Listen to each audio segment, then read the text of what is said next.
Sveiki, brangus sekmadienio liudijimų žiūrovai. Džiaugiamės, kad prenumeruojate mūsų Kanal 10 Lietuva YouTube kanalą, taip pat sekate mus Facebook'e. Tai tikrai mums yra labai brangu, nes judame su šita krikščioniška žinia per Lietuvą. Ir dabar mūsų studijoje yra Remigijus ir Gražina. Sveiki. Tai gal nuo Remigijaus pradėsim, nes jau kaip juokavome, drąsesnis. Tai Remigijau, pasakyk, kaip buvo, sakysime, kaip tavo gyvenimas, sakysime, prasidėjo ir tos paieškos Dievo, sakysime, ir kaip pačiam buvo, kad atsiradai veiklių žmonių bendrijoje. Dievo paieškas prasidėjo nuo pat vaikystės. Man seneliai buvo tikintis ir kažkaip matydavau tą, kaip sakau, tokį paveikslai, girdėdavau maldas, ten ir pasakojimų tokių įvairių. Ir kažkaip ir jaučiau pats vidum, kad tikrai kažkas yra daugiau negu tas pasaulis, nes labai, kaip ir vaikystėje, matydavau, kad skiriasi realus gyvenimas nuo žmonių, kaip pasakyti, matymo krypties, kada žmonės daro vienaip ir jie gerai kalba, teisingai, kad turi būti toks, turi būti tvarkingas, geras, taip toliau, bet aplinkoje to nėra. Tai man tas kažkaip jaudavo ir galvodavau, čia kažkas ne taip, turi būti ta tikra tiesa, kur viskas sutinka. Ir tas toksai širdies troškimas Dievui nuo pat pradžių buvo. Aš net ir kai kurios dalykus ir pajausdavau tokios, kaip pasakyti, nekūniškus, jau dvasinius dalykus, tuos prisilietimus tokios įvairius. Nes aš gyvenau pas senelius, šeima išsiskyrus, tai toksai žmogus kaip ir neturintis tokios, kaip ir užnugario, kaip ir mokykloje. Ir patyčias, visi kiti dalykai kaip ir visiems. Tai nieko naujo, bet kitiems gal lengviau, nes turi šeimą namie. Aš pareidavau, ten, aišku, seneliai mane myli, bet tokio užuovėjo nėra, nes turi visą laiką įsikovoti pats visur savo vietą. Ir aišku, ten kaip ir vaikai. Aš bažnyčią pamačiau su tuo pačiu seneliu, aš kilęs iš Raseinių rajono, važiuodom į Viduklę, su arkliu, į atlaidus. Bet aš vaikščiodavau, prižiūrėdavau arklį. Senelis sakydavo, tu neik ten karštą, paskui dar blogo pasidarys tavo bažnyčioje, tu pavaikščiok, ten arklį šieno padok.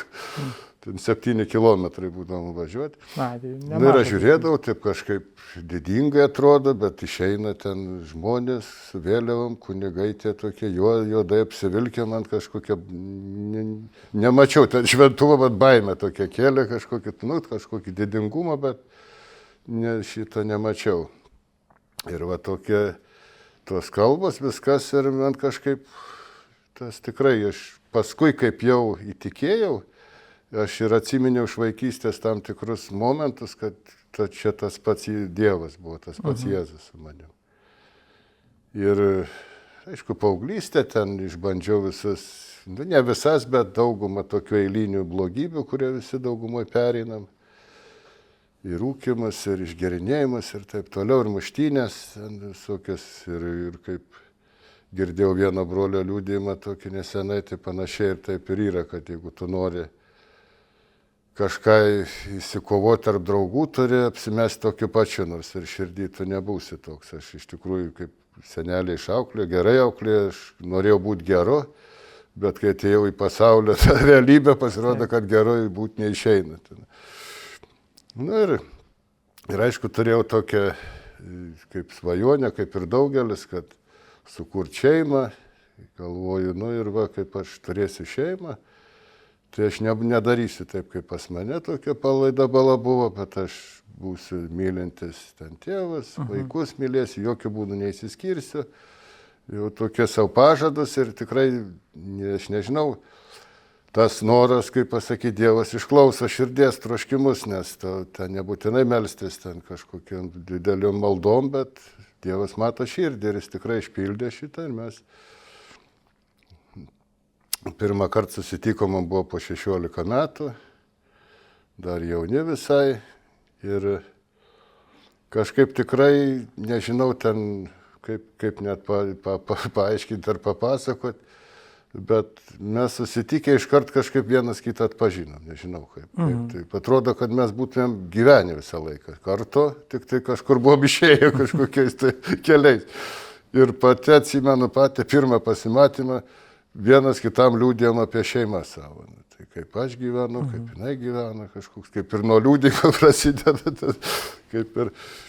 Na ir paskui praėjus laikui padraugam, ta draugystė buvo net sudėtingiau negu šiais laikais, nei telefonų neturėjau, nei Facebookų, čia kažkur 160 km nuo Ukmergės iki.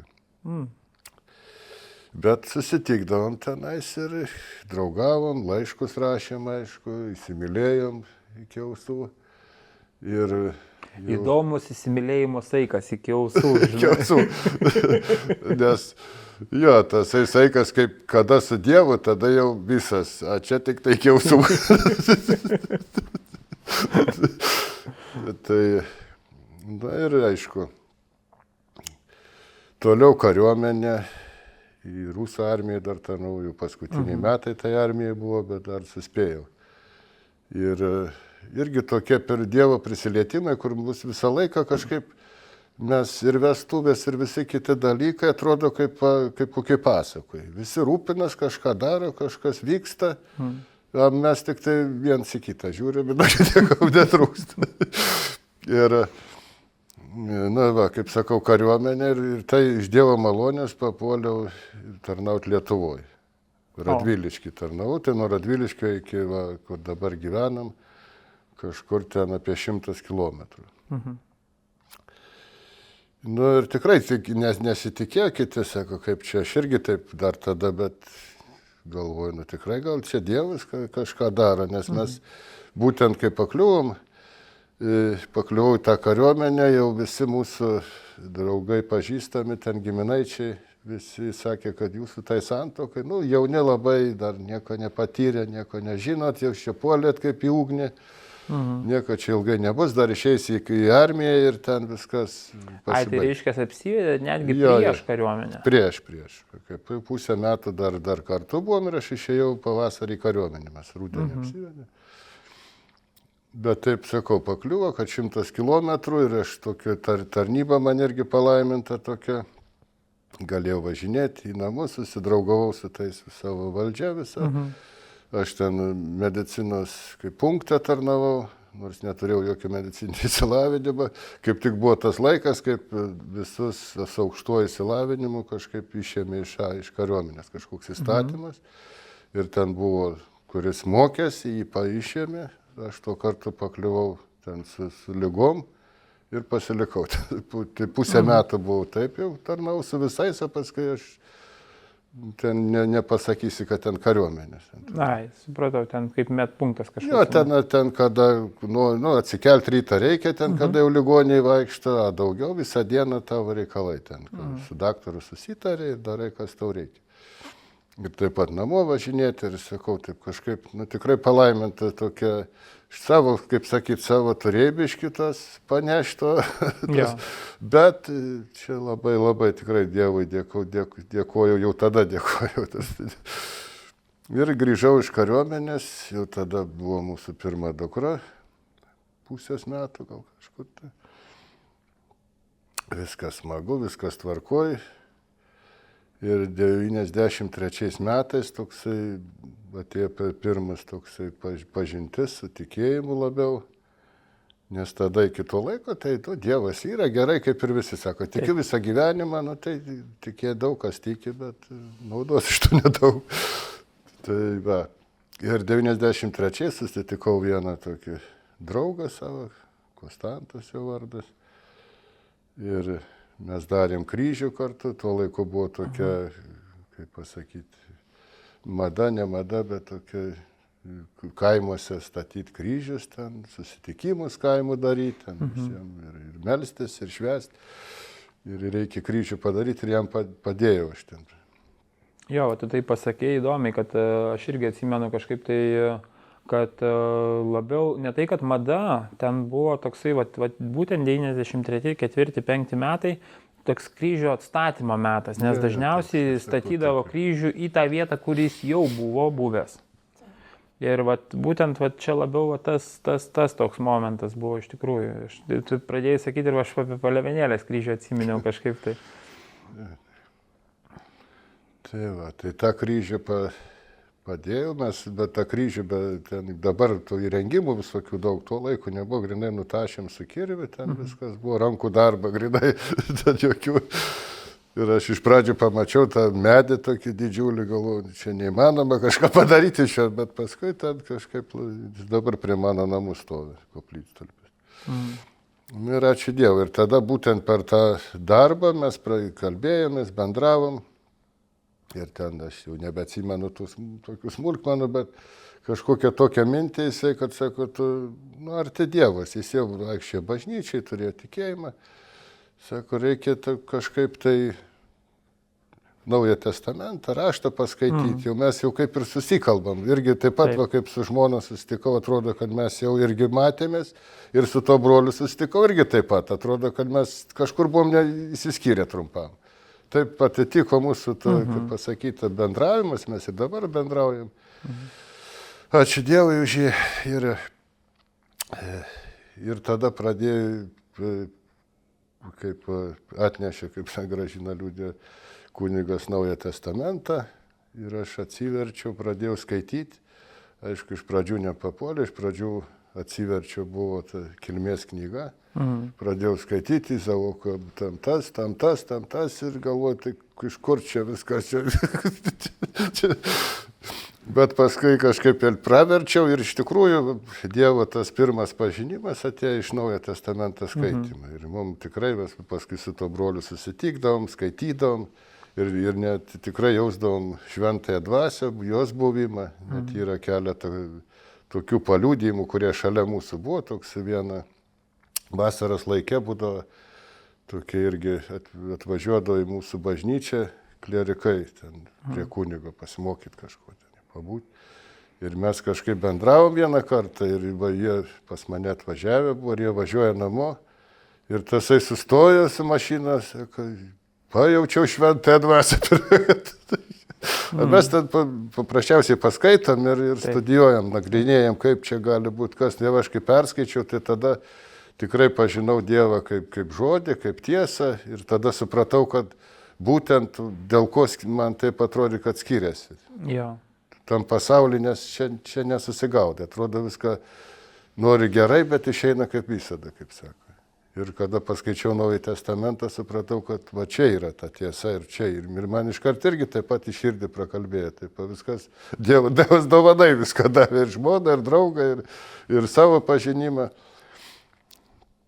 Ir aišku, pradėjom lankyti bažnyčią, taip kiekvieną sekmadienį iš pradžių taip rimtai ėmėmės, net sekmadieniais nedirbdavau, neteidavau kaimyno apibart, kad jie dirba sekmadienį. Tokia fariziejiškai. O pats kokį darbą dirbi? Ūkininkauji. Tai kitą kartą būna tie sekmadieniai irgi reikalingi, ne?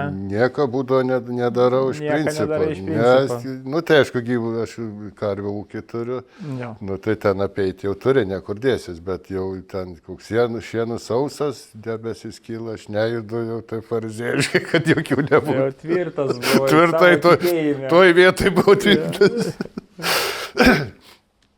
Tai tokia pirma pažintis ir pradėjom bažnyčią lankyti, viskas tvarkoja ir ten tikrai tokių susitikau daug žmonių, mes važinėdavom ir į seminariją atvažiavę ir ten Gyvųjų akmenų bendruomenės ten lankydavom tuos susitikimus ir jie pas mum tokia gyvybė, aš tikrai gėriau tą visą reikalą, kaip pasakyti, kuo daugiau sužinoti, atrodo, kaip čia kas.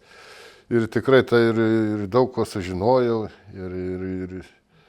ir bendravimą išmokau, nes aš tokia užaugęs, sakau, kad ten nedideliam kaimelį tokia, ir pats toks, nenorėdavau lysti, man nebiekis, kaip pasakyti, geriau šone pabūti. Ir dabar, aišku, mėgstu labiau vienas, kur po laukus vaikščioti. Bet to paties tokio bendravimo, tos kaip ir kaip pavadinti, tokios krikščioniškos tokios kultūros, ar kaip jie tokio išmokė tikrai šitų dalykų. Ir būdavo, ir mes kaip ir vaikai atsirado, mes buvom atviri, kaip jis sako, gyvybei, kažkaip nestabdėm šitų dalykų. Mes turim 4 vaikus, 2 anūkės. Senelis, štai ir barzdos. Ne per jaunas atrodo. Ne per jaunas atrodo. Tai va, tai ir aišku, tie sunkumai. Ir dar taip pat tas ūkis irgi atsirado, čia jau atskira gal tema būtų, ten galima, ten irgi tokia iš noro, mes atsimenu, net kariuomenė ten su viena tokia dirbo sanitarė, tokia moteriškė. Ir mes pasišnekėdam, nu ką tu veiksi ten. Ir man kažkodėl taip švietė, kad aš, sakau, gal kokios gyvulius auginsi, ar jaučius, ar karves kažkokiu. Jau buvo girdėta, tokie dalykai buvo, tie kooperatyvai atsirasti pradėjo. Bet man kažkaip tokia vizija tokia. Nu ir Dievas davė tas. Tikrai atsirado žmonės tokie iš Vokietijos, jie irgi neturtuoliai kokie. Jie tokį patį ūkį ir dabar turi kaip mes, tokio pačią dydžią ten. Ir jie parėmė, tai va pasistatėm, paskui ten programos, įsigijom technikos ir taip po truputį, po vieną kitą karvę parsitempėm, nusipirkom, nu ir taip toliau. Ten ūkis nedidelis, bet taip sulipdėm šitą ir atrodo jau kaip ir sunku viskas, bet tas gyvenimas eina, atsirado tada ir pajamų. Buvo laikas, kada buvo labai sunku. Pačioj pradžiai, aš 93-1 metais, ten viskas sugriuvė. Darbo tokio kaip ir nėra, ten viską dirbi, kas po ranka pakliūna. Vaikai jau 4 paskui, jau po laiko viskas įsigyvendina. Ir man tada jau, kaip tas klausė, kada tas dugnas atėjo. Tai va tada jau artėjau prie to dugno. Galvoju ir sakau, ir lankiau bažnyčią, ir meldžiausi, ir visą, ir knygutę skaitydavau, ten įvairias tokias apie tikėjimą, ir ten buvo liudijimai, kaip Dievas gydo, kaip žmonės pasveiksta ir visa kita. Bet tie visi rūpesčiai tokie, žmogus vis tiek nepasiruošęs tam esi, nes plus, kad būčiau ten ir ūkininkauti, ten matęs, kaip tėvai dirba ar dar kažkas, viską reikia pačiam išmokti. Ir tą žemės ūkį pačiam išmokti, ir šeimoje būti, ir vyrų, ir tėvų, ten, ir šeimos galva, kur negali būti, bet tėvo neišeina niekas, griuvinėjai ten. Ir tada tikrai tokia... Pradėjau išgerinėti, aš taip neturėjau tokios progos, kad gerti atsisėdęs ten, nedirb, bet jau vakare prie televizoriaus ir galvoju, Dieve, kas čia darosi. Tu jau tikrai ir buvau kaip ir skaitęs ir girdėjęs, kad reikia šauktis Dievo, kad jis bet kokioje situacijoje ateis, kad jis tau padės. Ir šaukiausi ir atrodo, kad niekas negirdi. Ta tokia... Sunkumai, atrodo, galvoju, viskas jau tikrai ko norėjau, kiek aš įsivaizdavau, kad galima norėti, viskas yra. Vaikai yra, šeima yra, mes gyvenam ir valgyti turim, ir stogą virš galvos. Ir aišku, abu tada jau buvom pavargę, jau tas jaunystė ta truputėlį jau pasitraukė iš mūsų gyvenimo. Rūpesčiai, sunkumai, nesusitarėm, bandom kalbėtis.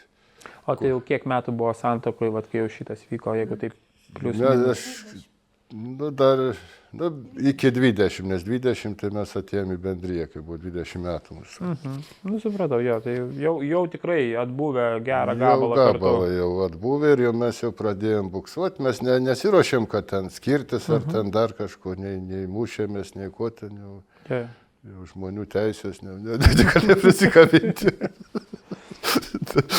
Bet toj buvom jau tikrai palūžę gerokai. Ir aš galvoju, kuo visai tai baigsis, kad galvoju, viską turiu, bet nebeturiu jėgos gyventi. Aš nematau perspektyvos. Nu ką, kiek aš trauksiu, tai pradėjo visokios, atrodo, ir lygos tos, ten ėjau pas daktarus, bet tai ten skauda, tai ten, gal ir depresija, aš nežinau, tuo laiku nebuvo taip madinga, kaip dabar, kad visi biški nuotaikos nėra ir eina depresijas gydyti. Tai su tokio tuo dugnu, kad tikrai taip iš išorės to nesimatė. Iš tikrųjų mes atrodėm šeima iš šalies, šeima kaip šeima ir viskas tvarkoj, dirbam, gyvenam, vaikus auginam, viskas tvarkoj, bet vidai viskas jau kaip ir kažkoks finišas, kurio tu nežinai, kaip toliau. Ir sakau, visa ir sveikata, ir fizinė, ir dvasinė, toksai gyveni, kad kaip gyvūnas, koks, kad tokios savo instinktus, savo poreikius kažkokius tenkini, bet nematai nei priekį, jokios perspektyvos, jokių Dievo šaukėsi, kaip nieko, taip kažkaip viskas tas pats. Aišku, ten tas, pavyzdžiui, ir bažnyčios lankymas, kad jinai man daug irgi padėjo, nes ten nuveidau maldą, viskas, nusiraminė žmogus, pasimeldė. Aš kaip ir pradžiai sakiau, sutariau su Dievu, kad mes bažnyčiai kalbėsimės. Tai jau paskui ir namie šaukiausi, kaip jau prispaudė reikalai. Tai kažkaip atsigauni žmogus, pailsi ir išgirsti ir tų mokymų kažkokių, ir dar kažko.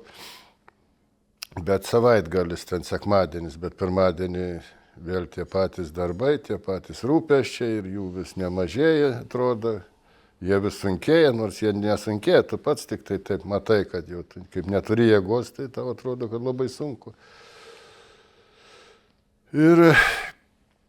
Bet kažkokia viduj viltis buvo, vis tiek kažkoks, tikrai aš kaip dabar atsimenu, kad taip kažkaip net pats spėliodavau, turėtų Dievas išgirsti, bet kaip? Tai čia, kad viskas atlikta, viskas padaryta, tai kaip dar gali kitai būti. Tai va tas pats brolis, su kuriuo ir kryžių darėm, bažnyčią lankėm, ir raštą skaitėmės, jisai daug man padėjo, daug tam kely ir dabar padeda.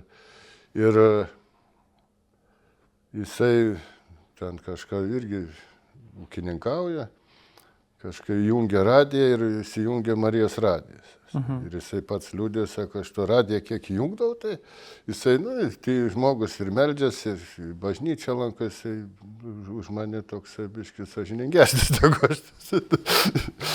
Tai ir visas tas maldas mokėdavau, sako, aš kiek įjungiu tą radiją, tiek rožinio kalbą, kiek galiu. Aš šitą kartą įjungiu. Ir kaip tik tai bendrijos vyrai kalba. Liūdija ten visko, jam iš karto kažkaip atėjo į širdį, bet jis neišgirdo, kur jie ten renkas, ką jie daro kažkaip. Ir paskui vėl kitą dieną ten ieškojo, rado ir sužinojo, kad Ukmergėje renkas. Pati pradžia buvo, jau ten jie gal metus laiko ten jau rinkosi. Tai ir jisai nuvėjo, paskui man paliūdė atėjo, sako, va, ten vyrai renkas, jie meldžias, liūdėja, gėda, sako, kartais ir pranašauja. Aš taip pagalvoju, sako, pranašauja, kad visą kitą nieko, bet jeigu pranašauja, aš nuveisiu, taip aš galiu būti koks nori, mane niekas nemato. O čia pasakys, iš kur tu čia atėjai dabar? Apsimetęs, apsimelavęs, apsibūvęs. Sugėdins mane, sakysite, galvoju tokia, atrodo dabar jau juokinga man, bet to kartu ne juokai, kada tokiai situacijai žmogus, bet ir paskui galvoju, vis tiek, ką daryti. Reikia pažiūrėti, ką ten vyrai tie veikia. Ir buvo lapkričio mėnesis, nežinau ten kokie tas dienos, bet nuvėjau į pirmą susirinkimą. Ir tikrai tokia, pamačiau, kad tie vyrai nemato kiaurai, bet jie patys save parodo kiaurai, kokie paliūdė savo gyvenimą, savo patirtį su Dievu, kaip Viešpats juos išgelbė iš įvairių dalykų. Ir ten liūdėjo, kad ir narkotikais, ten ar 17 metų, ar dar kokio, aš klausau, dar nelabai buvau girdėjęs apie to. Girdėjau kažką ten, bet labai mažai tokios galvoju, nu tai nedaug dievės, jeigu tokį žmogų išgelbėti, gal ir man koksai šansas yra. Aš jau dar save geresniu laikiau. Bet va čia gal ir yra tas grožis, sakysime, ta tokia, kaip sakyti, viešas pripažinimas savo tų nuodėmių duoda kitam pamatyti, kad ir tau yra šansas. Ir tu gali būti savimi, tau nebūtina kažkaip čia apsimesti ar pasigerinti prieš Dievą. Na čia man irgi va, tas labai labai patinka bendrijoje, kada ateini ir tu pamatai tą žmogų toks, koks jis yra. Tai taip, tai mes būtent ir liūdėjom, ne tam, kad ar pasididžiuoti, ar pasižeminti, čia visos tos nuodėmės, visų tos pačias, čia nesugalvoja nieko naujo. Ja. Bet paprasčiausiai, kad duot žmogui tą viltį, kad jisai išgirdęs apie tai, tai aš būtent ir išgirdau tuos istorijas tokias, ten kiti vyrai liūdė kitus dalykus, kad juos iš to išgelbėjo. Tai va tas ir buvo man. Ir man tada, galvoju, tai Dieve, tai jau dabar aš tada, kaip sakau, išgirdau, kai pirmą tą liūdimą, aš turėjau irgi šansą pasirinkti, bet nebuvo tas Dievo malonės laikas. Ir turbūt Viešpats matė, kad ir kažkaip rinksiuos, bet neapsisprendęs, to nepadarysi. Nes Dievas neteis šiaip savo taip per prievartą. Jisai laukia tavo tikro sprendimo. Taip. Bet jeigu tu galvoji, kad mes gal kažkaip bendradarbiaukim, bet ne taip artimai, tai taip nesigauna. Tai va tada aš jau galvojau, Dieve, tu kaip meldėmės atgailos maldą, sakau, jau Dieve teik į širdį, į gyvenimą, aš jau viskas, jau daugiau nebesiderėsiu su tavim, jau kaip ten bus, nes įsivaizduoji žmogus, kada tu esi tokiai būsenai, paprastoj būsenai, bet tokiai nevilty, tokia susibaigęs, kaip pasakyti, ir fiziniai, ir dvasiniai, tai kažkaip tai galvoji, kad kaip jeigu tu Dievą įsileisi į savo gyvenimą, tai jis kaip ateis, tos visas šventumas į tą visą tavo jodumą, tai ten tu, nežinau, susirėkdamas lėksi kažkur, ten visą tavo tvarką sugadins. Tu pripratęs, susidėliojęs, dabar pasikvies kažkokį valdovą, kuris galingesnis iš tave ir tam darys tvarką. Bet iš tikrųjų taip atrodo, bet kada jau tam dugne nebesirenki ir tada tikrai meldžiaus atgailos maldą ir jau sakau, Viešpatie ateik, kaip ten bus, tai bus. Ir jaučiau net fizinę tokį kaip antklodę, kokį kaip pavadinti, nežinau, bet tokią šilumą aplink save ir krūtiniai toksai kaip karštis. Tai Viešpats tokį man parodė, kad tikrai jisai ir fiziškai prisilietė, kad ten vienas dar iš brolių pranašavo, kad sako, tavo gyvenimas keisis, tikėjimas. Ir aš tada irgi ginčiaus, sakau, galvoju, tai ką žin, kaip jau čia pasikeisti. Gyvenimas kaip gyvenimas, bet aš jau taip tikiu neblogai, tai ką tokių neturėtų keistis. Bet iš tikrųjų viskas keitėsi, aš tada parvažiavom namo ir kaip vis kiti liūdė, kiekvienam savaip. Viešpats pas kiekvieną asmeniškai ateina, tai tas ir yra tas grožis, ta visa šventumas ir šitą ir kiti ten ženklai, kaip Gražina paliūdės, gerai gražesni ten keliai, man iš viskas kažkokios spalvos dingo. Ir aš kitą dieną atsikėliau rytą, nesuprantu, kur aš buvau, kas čia buvo. Tokio kaip kokioj komai. Ir atsimenu, vežiau vaikus mokyklą, nuvežu, važiuoju kažkaip, kur nyko, tams, kažkaip šalta, nežinau, toksai kaip šikėtės ištrauktas. Ir paskui tik kažkur apie pietus jau pradėjo atsigaminti viskas, atsigauti kažkoks toks, nežinau, ten valymas kažkoks vyko Viešpats, gal ten kažkokį biškit man iš vidų patvarkė ar ką, bet toksai tikrai ir paskui jau tas jau tolyn, tas toks jaučiu, tik tai užsipildo ir jau tada atsirado ir šeimoje viskas pradėjo, mes tada pačioj pradžiai, tai tokioj ugny buvom, kad atvažiuota tas pats brolis su žmona ir mes ten virtuviai susėdę ir pasileidžiam giesmes, meldžiamės ten įvairiais poreikiais, ko tik nebuvo. Ir ačiū Dievui, tikrai toks malonės laikas. Ir tada tikrai keitėsi, atsirado ta jėga. Ir ta viltis sustiprėjo, aš atsimenu važiuojama, lapkričio mėną, galiu gruodis, tada važiuoju su mašina, sniegas, sninga, tai taip gražu atrodo kažkokiam vakare. Ir tokia viduje, tokia mintis, Dieve, dabar viskas keisis. Ir aš jaučiu grinai tą tokį pasakymą, ir taip jis man tokią, nežinau, tokią jėgą duoda. Ir tada, sakau, malda atsirado ir tada Aš atsimenu tą vieną tokį, kažkaip Viešpats kelia man tą prisiminimą, kai važiavom iš Kupiškio banketo, aš irgi tada buvau tikėjęs, mano, sakysime, 20 gal metai, maždaug va taip va. Ir jo, aš jau buvau Kaune, tai buvo 20 metai ir grįžinėjom 11 valandą, nežinau, vėlai, ta prasme, kad pas jūs užgriuvom į svečius. Taip atrodytų, žmonės miega, žinai, nu kur tu čia be paeisi, be darysi, bet su tokia meilė, su tokiu džiaugsmu mus priimėt, iš tikrųjų tas, nu toksai, nu, kaip sakyt, nuoširdžiai tikros geros šeimos buvimas. Nu, atsakysime, mes tikrai ten pabuvom, aš nežinau, gal, jo, man atrodo, mes apie kokią 10 gal ar pusę 11 pas jūs buvom ir išvažiavom apie dar porą valandų pabuvę. Tai tikrai toks laikas, kur jokio susierzinimo, jokio nepatogumo, nu, žinai, kitą kartą tu jauti, kad kažkam tai ant galvos užlipai. O čia, nu, tikrai atrodė, kaip būtumėt laukę mūsų, o tai buvo skambučio reikalas ties ties Viadą važiuojant iš Anykščių, jeigu taip žiūrint. Tai atsakau, tas labai įdomus.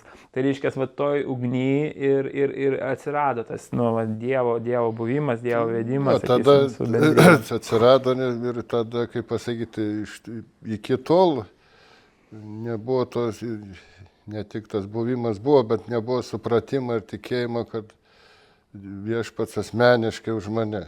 Kažkaip man atrodė, kad tai bendrinis dalykas toks yra. Kad visa bažnyčia, taip kaip jie meldžias kartu būna, tai aš su jais būnu ir paskui jau kaip jau atsitiks tas laikas, kaip išeiti, tai jais ir aš kažkaip su jais kartu prasmuksiu. Toksai kaip kultūrinis dalykas, nežinai, kad kažkaip kartu. Kartu, nes čia kaip ir, nu, ir taip ir girdi, ir pasakoja, ir aiškina, kad reiškia bendruomenė, čia mes bendruomenė, čia taip, čia mes tą darom, aną darom, taip viskas ir atrodo kaip tam bendram katile. Ir va tas trūkumas ir yra, kad nebūna to asmeninio ryšio. Kad kada jau supranti, ne tik tai, kaip ir sakyti, iš pradžių tikėjimo, bet paskui jau tau širdį atsiranda supratimas, kad Dievas asmeniškai už tave kaip asmenį. Jisai kabojo ant kryžiaus ir atidavė savo gyvybę, praliejo kraują, kad asmeniškai už tave, ne už kažkokią bendruomenę, nesimaišyk, kaip pasakyti, bet ir tada tas ateina ta laisvė, tas, kaip pasakyti, ir to gyvenimo baimė, jinai pasitraukia, nes taip žmogus, kaip ir gyvenom, viskas atrodo yra, bet kažkas kaip žmogui nėra jėgos, atsiranda baimė. Jau taip, ten nebuvo ir dabar nėra nei tų turtų, nei ten ko. Bet bijai prarasti tą, ką turi, galvoju, jeigu jau šitą prarasi, tai man gyvenimo nebėra viskas. O ta baimė yra, kas naudojasi, tai mūsų priešas. Ir tada dar užkrauna tau.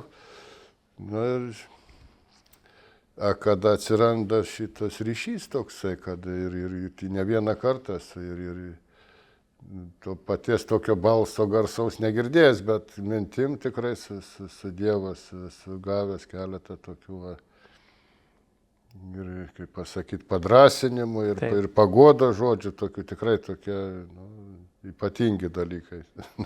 Iš tikrųjų, nuostabi ta istorija. Ir Gražina, aš kažkaip tai, man ta mintis vis tiek pasiklausti, kaip pačiai buvo, kai tu Remigijų pirmą kartą pamatėjai, kažkoks toksai įdomumas. Aš pati užaugau 5 vaikų šeimoje viena sesė tik jaunesnė, kiti vyresni. Ir mano brolis kaip tik baigė Žemės ūkio akademiją ir jisai gavo paskyrimą į Raseinių rajoną dirbti ir gyventi. Man buvo 16 metų, aš su broliu buvau tokia labai, jis vyriausias, 10 metų vyresnis, bet labai aš kažkaip ryšį su juo turėjau. Ir visas vasaras, atostogas pradėjau pas jį būti, tiesiog pasimdavo. Nu ir su draugė mes, dar pasakysiu, kad šiaip aš buvau labai tvarkinga mergaitė, labai gerai mokiaus, buvau visokia kokia aktyvistė, mes gyvenam toli nuo mokyklos, tai per savaitę aš būdavau bendrabuty, 5 kilometrai peškom mums reikdavo eiti į mokyklą. Tai nuo pat 1 klasės aš praktiškai augau bendrabuty. Ir buvau tokia labai savarankiška, visur kur dalyvaudavau, labai aktyvistė mokyklai. Tai va, aš visą tokią gerietę mergaitę atvažiuodavau pas brolį ir su draugė mes nuėjome į filmą. Filmas vadinasi Žmogus amfibija, tuo metu labai populiarus.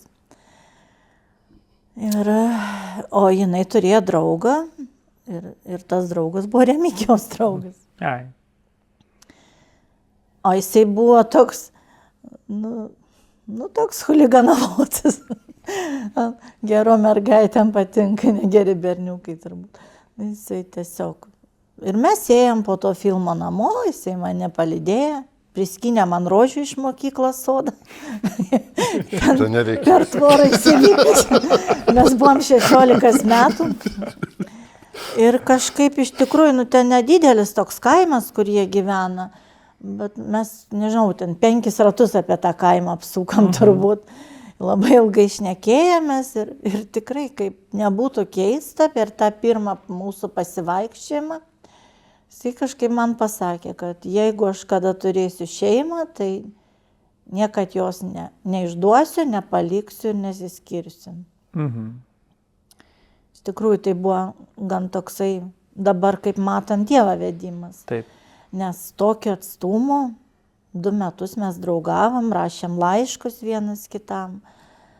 Ir kaip tik įvyko tą rudenį toks sudėtingas įvykis, kad tos mano draugė, jinai irgi anksti ištekėjo ir jos tą vyrą iš rusų armijos parvežė su karstu. Tai va, tokia išsiskyrimo baimė, netekties tokia nuojauta baimė. Taip viskas susidarė, kad mes ir apsivedėm 18 metų. Aš buvau 12 klasėje, perėjau mokytis į vakarinę mokyklą. Ir tada jau po pusės metų jisai išėjo į kariuomenę. O šiaip tai buvo sunku gan, nes tai buvo rusų laikai. Aš buvau mokyklos komjaunimo sekretorė. Tai labai buvo smūgis didelis visiems ir aišku buvo smūgis didelis mano šeimai, mano tėvam. Mano tėtis labai jau sirgo tuo metu ir aš buvau tėvo vaikas. Net mažutė miegodavau su juo skaitydavau knygas, su juo žaisdavau, su juo su traktoriu į darbą važiuodavau, veždavosi mane į fermas. Ir jisai mirė vėžiu tais metais, labai jaunas, tai irgi buvo man labai didelis smūgis. Remigijus išėjo į armiją tuoj po tos santuokos, buvo sunku atlaikyti viską. Bet mano mama buvo sakius, jeigu tu taip kvailioji, tai kaip pasiklosi, taip ir miegok. O aš buvau, kaip ir sakau, savarankiška tokia ir labai pasipūtus. Ir įsivaizdavau, kad jeigu jūs taip, tai ir aš galiu ir be jūsų išgyventi. Dabar jau labai suprantu savo tėvus, kai pati jau turiu suaugusius vaikus, kad jiem tiesiog buvo neramu, kas čia iš mūsų santuokos tos bus, bet mes matėm rožiniam spalvom. Dievo tuo metu aš netikėjau, nors šeima mano buvo tikinti, bet kaip ir sakau, aš buvau tų laikų produktas. Komjaunuoliškas vaikas, o mokyklai sakė, kad Gagarinas nuskrydo į dangų, jokio Dievo nerado. Tai aš tikėjau mokyklą, ne tėvais. Ir iš vis ten sakydavo, maladim, vis dėl nas daroga. Tai, taip ir atrodė tuo metu. Taip. Tais pačiais metais praktiškai mes apsivedėm 88, o 90 jau atėjo nepriklausomybė. Ir visi tie planai, kuriuos mes dar ir galėjom susikurti, kad aš dirbsiu pardavėją, baigiau prekybos mokyklą, jis ten dirbs traktorių ūkį, gal duos kokį mum namą ar butą, viskas sužlugo, nieko jau neliko, kolūkiai subyrėjo, mes likom. Tada gyvent pas mane jau kaime, Ukmergės rajone. Pradėjom ūkininkauti po truputį, iš tikrųjų pradžia tai irgi buvo sunki. Mes tokie romantikai, kaip ir ženijamės, taip ir gyvenam. Visi ūkininkavo kažką gaudami iš ūkių. Tai fermas gavo, mes lygioj vietai, iš nieko. Atsirado, vat, kaip sakė Remigijus, pagalba, irgi tikrai ten buvo Dievo ranka. Tik tuo metu mes galvojam, kad atsitiktinumas. Iš Vokietijos susiradom draugus, mano sesė kaip tik dirba Vokietijai, tada buvo mada tokia, važiuodavo auklė dirbti. Ir jinai rado tokį krikščionišką laikraštį, ten visi keldavo skelbimus, kam kokios pagalbos reikia. Taip. Ir būtent per tą parašė mūsų adresą, būtent per tą laikraštį atsirado viena šeima. Ir ta moteris sako, aš norėčiau Dieve jiem kažkuo padėti. Jinai vėliau mums tai paliudijo, čia ne mes susigalvojom vėliau, kai mes jau buvom tikintis, jinai paliudijo. Jinai sakė, aš norėčiau jiem kažkuo padėti, bet kad aš ir pati nieko neturiu, nestambus ūkininkai. Jeigu tu Dieve kažką duosi man, tai aš jiem atiduosiu. Ir ta moteris gavo dalį palikimą iš Amerikos. Tolimą giminaičią. Ir būtent jinai tą sumą atidavė mum. Nežinau, kaip Dievas ją padaugino. Jinai būtent pasakė, kad jūs turit statytis tvartą ir pradėti ūkininkauti. Tai Dievas kažkaip keturgubai mum tą sumą padaugino, nežinau iš ko. Ir mes tiesiog savo kaimelį lygioj vietoj pasistatėm tą fermą. Ir pradėjom gyvulius susipirkinėti, paskui atėjo Europos Sąjunga ir atėjom į tuos projektus. Taip. Per tą laiką jau buvom bažnyčiai. Bažnyčiai buvo gerai. Ramu, pažįstama, su draugė paplėpė atsisėdus, kažką pasijuokė, liūdna, ten kažkuo. Tikrai 4 mano gimdymai, neštumai, sunkumai moteriški, paverkė, bet Dievas jisai nieko tau neatsako. Tylus, liūdnas, ant kryžiaus.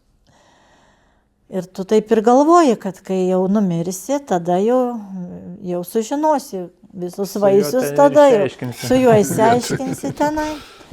Nebuvo lengva, nes 4 vaikai. Ūkis, moteriški visi darbai. Mama mano gyveno mes gyvenam pas mamą tada, jinai buvo ligonis, reikėjo irgi pagalbos daug. Ir atrodė, kad tie darbai nesibaigiantis, problemas nesibaigiančias, finansai, tik tą ūkį pradėjom kurti. Ir kaip tik buvo 26 metai, mes jau bandėm ūkininkauti. Mirė mano mama, kuri buvo man labai didžiulė pagalba. Ir prasidėjo ekonominė krizė. O mes turėjom 3 projektus europinius, 4 paskolas, 4 vaikus, kuriuos reikėjo išlaikyti, o pieno kaina krito per pusę. Nuo 82 lito centų iki 41. O viską įgyvendinti reikėjo. Tai buvo taip viskas sudėtinga. Tai prisimenu tą žiemą 27, aš būdavo taip sėdžiu ir žiūriu per langą į vieną tašką. Tokia jau depresinę būseną. Ir galvoju, tai nejaugi čia tas gyvenimas, kurį mes kūrėm ir ta meilė, susikalbėjimo nebėra, viską mes ten bandėm. Sakydavo, jūs užsidekit žvakę, pasistatykit vyną, ten šnekėkitės. Nu, mes visus tuos receptus bandėm. Bet atrodo, tu kalbi, tavęs negirdi, arba jisai kalba, aš nesuprantu, lik mes ne vieną kalbą kalbėtume. Iš tikrųjų, ne, vaikai jau paaugliai, vyresnieji 2, mažiukai vėl savo, pagalbos neturiu. Ūkis, ferma, nu, labai buvo sunku. Galvodavau, kuo tai baigsis. Buvo 20 metų mūsų santuokos. Ką turėjau, tai turėjau bažnyčią turėjom, draugus tuos turėjom, šeimą turėjau, aišku, sesės savo ir brolius, tai nebuvau, kad vieniša, bet buvau dvasiškai labai vieniša. Ir tada, 2008 metais, kai mūsų santuokai buvo 20 metų, Remigijus nuėjo į Veiklių žmonių bendriją. Nu, tas tai mane tikrai sunervavo. Nes jis parėjo iš susirinkimą ir pasakoja ten apie tuos vyrus ir aš galvoju, nu, dar vienas būdas, kaip vyram kažkokį turėti, kad tik namie nebūti.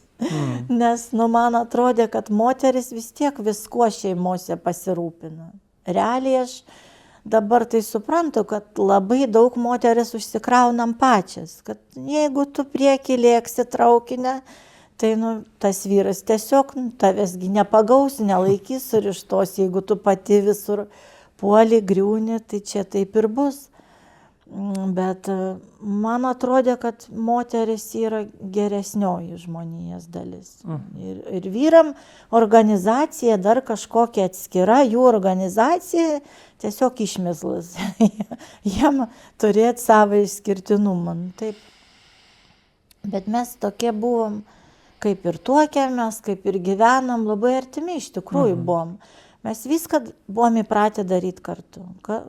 Kartu kiekvieną dalyką, ar jam traktoriui detalių reikia, ar man ten vaikui kokią dalyką, mes vis tiek važiuojam kartu. Ir jisai pasikvietė ir mane į susirinkimą. Atėjus tikrai pamačiau didelį stalą, pilną apsėdusi žmonių.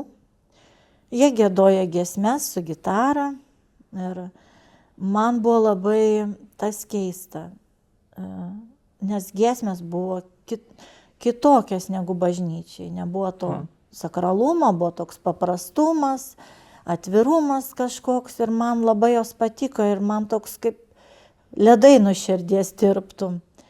Ir pabaigoje buvo atgailos malda ir sakė, ateinu pas tave toks, koks esu.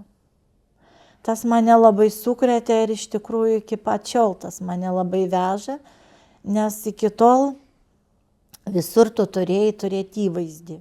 Tu turėjai būti, vyrai turbūt irgi taip pat, bet aš kaip iš moterų pusės, tu visur turi būti gera. Gera žmona, gera mama, gera sesuo, gera kaimynė, gera šeimininkė. Nu, tu visur turi turėti tą įvaizdį ir išsikovoti jį. Nors aš ir buvau tokia ir drąsi, ir aktyvi, ir tikrai pakankamai pasipūtus, kad man reikėjo atstovėti tą savo šeimą ir vaikus, ir į mokyklą eiti, ir tėvų susirinkimai, kur ištisai turi už visus atstovėti. Bet čia aš išgirdau, kad tokia, kokia esi savo viduj, kur tu esi nedrasi, ten ir būk nedrasi, kur tu nemoki, ten ir nemokėk, viešpats tave išmokys. Ir aš labai atvirą širdim tą momentą priėmiau. Po to buvo banketas. Per banketą aš buvau paliesta šventosios dvasios. Ir buvau paguldyta. Tikrai labai ilgai gulėjau. Banketas buvo vakare kažkodėl ten Ukmergėj. Prasidėjus 7 valandą, tai baigės jau apie 10. Ir aš guliu ir aš jaučiu tokias kaip sroves per visą kūną einančias. Viską jaučiu aplink, mano ten sesė mane už rankas liečia, draugė kažkur girdžiu bet aš negaliu pajudėti, aš kalbuosi su viešpačiu, turbūt buvo man ten narkozė tuo metu, operavo mano vidų. Ir aš jam viską sakau, nuo tos pat mūsų santokos, nuo mūsų sunkumų, nuo mūsų nesutarimų, nuo mūsų finansų, nuo aplinkos, nuo tiesiog nuo sūnaus suplyšusią megztinę iki savo dvasinių gelmių. Ir atsikeliu ir aš pradedu šaukti, viešpats yra gyvas, Jėzus yra čia, jis yra tarp mūsų čia dabar. Aš jį jaučiu fiziškai, aš atrodo jį matau. O jau banketas beveik pasibaigęs, renka aparatūrą, vyrai iš Kauno dalyvavo. Jie sako, taip, mes žinom. Kaip, sakau, jūs žinot? Aš jums galiu širdį parodyti. Ir dabar galvoju, išeisiu visiems žmonėms pasakysiu, kad jūs tikėkit, viešpats Jėzus yra gyvas. Jis nemyręs ant kryžiaus, netilus, bet jis kalbasi su žmogum ir jisai yra tas, kurio mums reikia. Išėjau į miestą, buvo jau tuščias gatvės. Buvo gruodžio mėnesis tada. Tai nieko neišgazdinau, bet iš tikrųjų aš nebuvau mačius nei krentančių žmonių, nei va taip kalbančių žmonių. Ir iš savo charakterio, aš, kaip sakau, buvau gan pasipūtus tokia. Aš tikrai nebūčiau sugalvojus taip save durnam įvaizdį parodyti. Tiesiog tie žodžiai iš mano vidaus. Aš jų nesugalvojau, aš jų nemokėjau. Jie patys liejasi iš manęs. Atsivėrė naujas pasaulis. Mes pradėjom melstis namuose. Aš pradėjau kitaip žiūrėti į savo vaikus, į savo šeimą. Atsivėrė daugybė dalykų, krikščioniškas bendravimas. Tie patys filmai, muzika, aš neįsivaizdavau, kad tiek daug krikščioniška pasaulio. Bažnyčia ir mišias, daugiau nieko nėra. O čia visko pilna, ir žmonių, ir įvykių. Mes pradėjom važinėti visus miestus, į banketus. Po to buvo pavasarį pirmoji mano konferencija Trakuose, Trasalė. Įspūdinga buvo. Ir da toks dalykas, kad tai buvo pati krizė. Aš neįsivaizdavau, kad įmanoma mum. Tai čia tikrai Dievo stebuklas. Mes neturėjom pinigų, bet iš kažkokiu tai būdu mes sugebėjom nuvažiuoti į Trasalį su visais 4 savo vaikais. Mes visur važiuodavom su vaikais. Mes vežėmės juos, mes norėjom dalyvauti kartu, kad jie augtų tame, matytų mūsų mažiausiai dukrai, tada buvo 5 metukai, šiandien jai 21. Ir vaikai mūsų išauga matydami gyvą tikėjimą, gyvus tikinčiuosius, matydami liudijimus, girdėdami. Ir kiekvienas iš jų turi savus prisilietimus Viešpaties. Bet esmė tokia, kad pinigų mes tikrai neturėdavom, bet mes visur sugebėdam išvažiuoti. Mums nebuvo gaila Dievo darbam, nei finansų, nei laiko. Ir tas įspūdis, kurį pamačiau Trasalį, kaip tik buvo sekminės. Ir tada pasakė, ten buvo iš Anglijos toks vyras, jisai pasakė, šiandien broliai katalikai švenčia sekminės. Ir visa salė ploja, šaukia. Jisai sakė, uždėkit ranką ant galvos, kitą iškelkit į dangų, nieks už mūsų taip nedėjo mum, patys rankas. Ir prašykit, kad šventoji dvasia ateitų. Ir aš taip dariau ir bijojau atsimerkti, nes buvau įsitikinus, kad tikrai ugnies liežuviai nusileidant mūsų. Aš žinodavau, kad sekmadienį reikia švęsti, bet aš įsivaizduodavau, kad švęsti tai nueiti į bažnyčią. Aš tikrai nepeikiu savo bažnyčias, mes iš bažnyčias neišėjom, kaip ir mūsų bendruomenės bendrijos įkūrėjas Demosas sako, pasilikit savo bažnyčiose kaip misionieriai, bet grįždami iš Trasalio mes vis tiek užsukom į mišias Ukmergėj vakarinės. Ir buvo akivaizdus skirtumas, kur tu ateini, kur tu buvai gyvybė į Dievą ir kur tu ateini į religiją. Ten sako, šiandien sekminės, pasimelskim už tokius mirusius. Dabar, jeigu būna banketai ar konferencijos, mes jau žinom, kaip reikia sekmadienį švęsti. Tada supratau, kad bažnyčia nėra pastatas, kad bažnyčia yra bendruomenė, ten, kur yra Jėzus. Prasidėjo ten dar vienas stebuklas, iki tol mes praktiškai dirbam be išeiginių, be atostogų. Vieną kartą bandėm su vaikais nuvažiuoti į Palangą, tai pasamdėm žmonės, prie jų pasamdėm dar prižiūrėtojus ir dar plus dar seseris priprašėm, kad ir jos kartu būtų ir tai dar ten buvo pilna chaosa. O kad paliktų ūkį, tuo metu mes jau turėjom virš 30 galvijų bandą ir kad paliktų ūkį, išvažiuoti kažkur čia nesąmonė, aš neįsivaizdavau. Galvojau, ateisim kelis kartus į tą susirinkimą ir tiek, bet turbūt galiu suskaičiuoti, kiek kartų nebuvom. Ir per tą 16 metų tik vienintelį konferencijai nebuvom ir tai dėl to, kad sutapo su dukros vestuvėm. Tai čia vis tiek ūkis tuo metu buvo paliktas. Jau vis tiek buvo. Ir iš tikrųjų tuo metu buvo labai sunku, nes, kaip sakau, finansai buvo tragiški, paskolas reikėjo mokėti, projektus reikėjo gyvendinti. Dievas mus pranešė per tą laiką kaip ant sparnų. O labai įdomiai pasakėt, kad projektus reikėjo įgyvendinti. O įgyvendinot projektus? Taip, įgyvendinom. Ir dabar jau paskolas atidavėt? Ir atidavėm, ir dirbam toliau, ūkis nesužlugo. Aišku, iš tokio mažo ūkio mes, kaip pasakyti, mes ir norėjom ūkio, kad jisai būtų šeimos ūkis. Taip.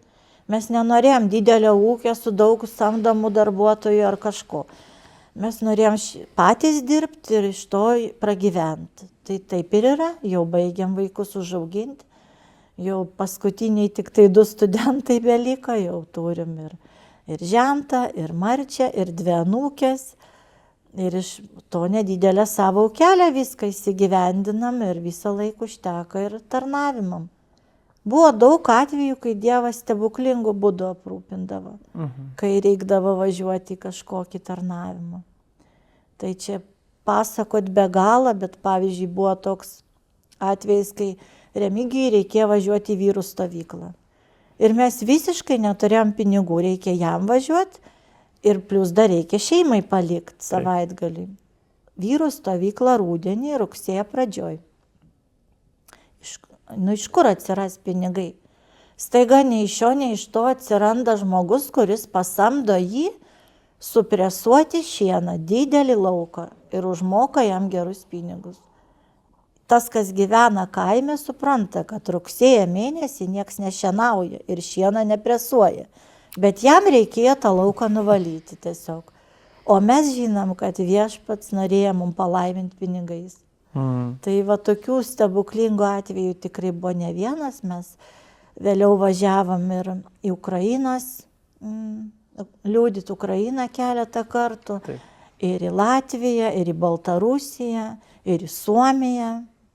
Tai Suomijai moteris prašė manęs būtent maldos ir jos sakė, finansiškai mums nieko netrūksta. Mes viską turim, mums viską duoda valstybė. Bet dvasiniu požiūriu mes lygiai taip pat sužlugę kaip ir jūs. Tai nuo finansinės gerovės nepriklauso dvasinis lygis. Vat toks, nežinau, paskui mes su bendrijos moterim pradėjom kalbėtis, kad vyrai turi savo stovyklą, o mes irgi norim. Tai prasidėjo viskas nuo kitos sesės, paskui po kažkiek laiko ir aš prisijungiau prie pagalbos moterų stovyklų organizavime. Ir dabar jau šiais metais bus 15 moterų stovykla. Kai vyrų bus stovykla, tai ir moterų.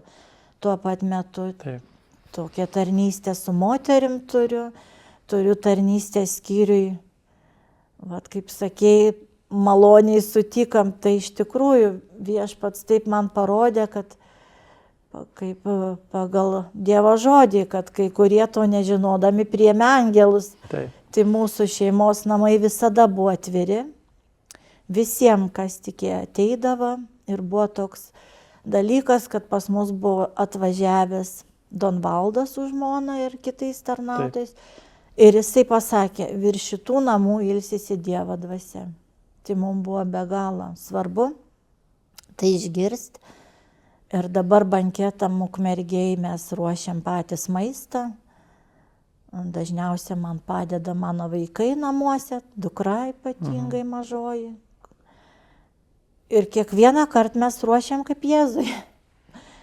Įdedam, kiek turim savy, kiek Dievas duoda, tai įdedam meilės. Nes iš tikrųjų, ką noriu pasakyti moterim, kurios klausys, kad Dievui nesvarbu tavo mažumas, tavo menkumas ir tai, kad tu galvoji, kad esi tokia paprasta. Nes kai aš sėdėdavau prie savo karvių, su skarele, su guminiais batais, visa pavargus per dieną dirbus, tai jisai pamatė tą mano širdies maldą. Kai aš jaučiausi absoliučiai vieniša, pervargus, kad manęs nesupranta nieks, tai jisai mane išgirdo ir atėjo į mano gyvenimą. Ir aš supratau, kad daugybę atvejų aš ir pati buvau kalta tame nesusikalbėjime. Viešpats atvėrė mano širdį, pakeitė. Kad realiai aš supratau, kad taip kaip elgėsi Remigijus, pavyzdžiui, tai yra jo nuodėmės. Taip. Bet jau kaip elgiuosi aš, tai čia jau aš prieš Dievą atsakau. Ir kad ir jis Dievo vaikas, ir aš Dievo vaikas. Ir mes negalim vienas kitą nei pjauti, nei žeminti, nei ūdyti. Mes moteris įpratusios. Mes turim tų priemonių ir tų galimybių vyrus gerokai paspausti ir jais, kur tau reikia. Bet aš tiesiog sąmoningai prisėmiau tą momentą, kad vyras yra šeimos galva ir kad jam tai duota iš Viešpatės. Nebuvo man lengva, klausiau keletą mokymų, pradžiai labai pikau dėl to. Bet iš tikrųjų atsivėrė palaiminimai per tai, kai moteris atsistoja į savo vietą šeimoje. Jinai ne mažesnė ir ne blogesnė, tik kitokia. Bet labai irgi svarbi, nes man Patarlių 31 skyrius labai kalba, kad geros žmonos vyras įžymus miesto vartuose. Taip. Tai aš stengiausi gyventi tą linkme, kad visada vyrai išleisti tarnavimus, paremti, padėti. Man tas labai buvo svarbu ir dar aš supratau, kad klausydama liudijimų, kad labai tų priklausomų žmonių, ar išgeriančių, ar narkomanų, ar kalinių, yra mažoji dalis iš tikrųjų Lietuvoje. Taip. O didžioji dalis, būtent tų mūsų gerųjų žmonių, kurie save laikam gerais, ypač žmonų, šeimose, moterų, mamų, kur mes visada žinom, kas, kaip, kam daryti. Nes klausydavau pamokslų, tai čia, šitas tai grinai mano vyrai, taip jis tegu elgis. O tas tai vaikam, tas tai sesė ir kaiminė. Nieks nebuvo man. Nes aš ir taip labai gera. Aš tobula nuo pat tos mokyklos, kai aš buvau aktyvistė, tai ir likau aktyvistė. Man reikėjo sudušti savo gerume. Tai Viešpats mane išvadavo iš mano gerumo. Ir jisai parodė man realiai, kokia iš tikrųjų buvo ir kieta mano ta širdis, ir savanaudė, ir kiek kartų manipuliuodavau aš savo šeimą, ir savo vyru, ir savo padėtim kaip silpnesniosios lyties. Bet realiai tai Viešpats žino, kokia tu iš tikrųjų esi ir mane jis išvadavo iš mano gerumo. Tai ir taip skamba įdomiai, gal gerumo, aš labiau pasakyčiau, gerumo našta. Taip. Nes kaip ir pati minėjai, kad būtent tas pozicija, kad tu dabar čia turi geras, gera šeimininkė, gera žmona, gera sesuo, gera duktė. Ir vat būtent, kad uždėta etiketė labiau negu tas, kas tu esi iš tikrųjų. Tai vat iš tos tokios gerumo naštos. Taip, būtent gera duktė. Aš, kai mano mama išėjo pas viešpatį, aš žinau, kad jinai išėjo pas viešpatį, nes jinai jau klausydama Remigijaus ir jo draugo evangelijų svarstymo, jinai šiaip buvo išaugus labai vargingai šeimoje ir buvo nemokėjo nei rašyti, nei skaityti mano mama. Bet jinai tikėjo viešpatį ir jinai mano dukrai sakydavo, aš norėčiau mokėti skaityti, kad paskaityčiau Dievo žodį. Tai jinai tikrai išėjo pas viešpatį, bet mane tuos 2 metus nuo 2006, kai jinai mirė iki 2008, visą laiką kankino tas sąžinės priekaištai, kad aš ją labai įskaudinau su ta ankstyva santuoka, kad ten kažką jai pasakiau, kad neatsiprašiau, kad ir tik tai su gyvo Jėzaus atėjimu ta kaltė pasitraukė ir jisai paėmė mano kaltes tas. Kai kurios jos buvo net pačios susigalvotas realiai, ta našta, bet ta neapykanta daug kam išėmė ir perkeitė mano širdį, nes aš tikrai supratau, kad su savo tuo gerumu mes vis tiek tuo pačiu tą keliu į pragarą einam kartu su tais, kuriuos mes laikom didžiausiais nusidėjėliais. Bet mes tokie patys esam. Tai iš tikrųjų labai ačiū už jūsų liudijimus, už tą pasidalinimą atvirą. Ir tikrai, gerbiami žiūrovai, džiaugiamės, kad jūs su mumis praleidote šitą sekmadienio vakarą. Ir tikrai dalinkitės šitą žinią, paspauskite YouTube kanalo prenumeruoti mygtuką ir taip pat po šio video aprašymo yra mūsų rekvizitai ir galite mus remti finansiškai. Taip pat prašome, palaikykite maldose. Tai vis tiek kanalas įsibėgėja, šitai veiklai reikia tiek žmonių, tiek finansinių resursų. Todėl labai dėkojame, kas jau remiate ir primename tiem, kad galite tai padaryti. Tai tikrai būkite palaiminti ir iki susitikimo kitą sekmadienį.